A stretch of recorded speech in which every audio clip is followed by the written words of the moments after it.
Hi there kit lovers, it's Louise with you today. Welcome to my first share featuring the June 2023 kit. It's a little challenge of mine this month that I want to try and feature as much black cardstock backgrounds as I can. White is definitely my go-to, but I am trying to get outside my creative comfort zone. A couple of reasons for this, but the main one being that the way we create can sometimes get a little bit stuck and we seem to repeat the same techniques or elements over and over again. So I wanted to try something different and try to branch out with my creativity. Now, as you can see, I was really inspired by the die cut frame. So it's a white frame on a black background, a black on a white background. And I wanted to sort of replicate that kind of background on the whole 12 by 12 sheet of cardstock.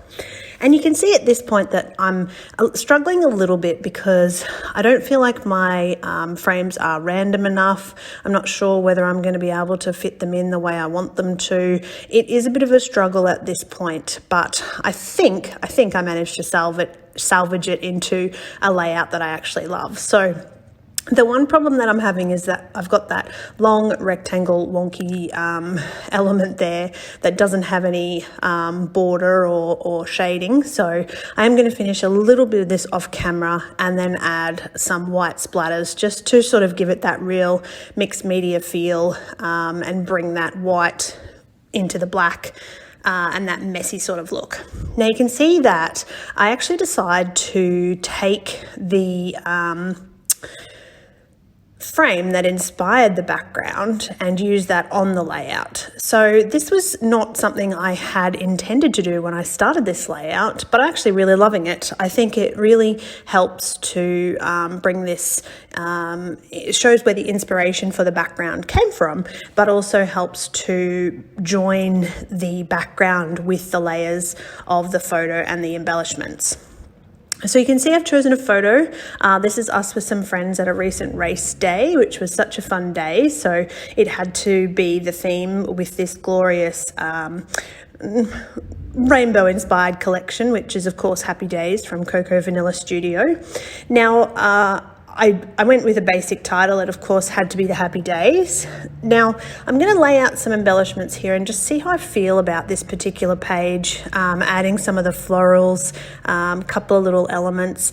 And although I didn't start with this sort of corner-to-corner inspiration in mind, I do love how this has come together. So having that floral cluster in the top left with the leaf pointing right in the corner and the actual layout flows downwards through the photo, through the frame, through the title, to the camera in the bottom right-hand corner. So it really has that diagonal sort of thing going on.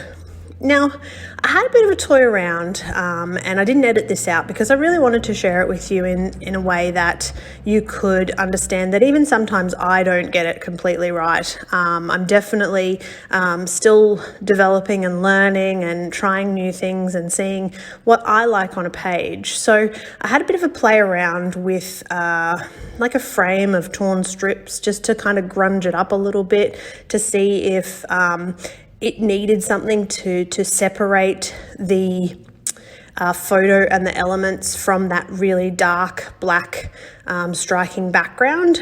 The frame wasn't doing it for me, so I ended up scrapping that, but I did put a little bit of paper at the bottom just to anchor that a touch. I also had another think about cutting out a circle from this vellum sheet, but it wasn't working either. So I went back to the drawing board, and what I'm going to do is just use a little bit of the gold mixed media pen to put some sparkle over the black behind the layers and the elements, and I'm going to colour in that Happy Days. I'm going to add some splatters in gold as well. They kind of get a bit lost on the photo, but you get the idea of how this one came together. So that's my first share for the month, Happy Days. I can't wait to share some more layouts with you this month. I'm really enjoying this collection, of course. Thank you so much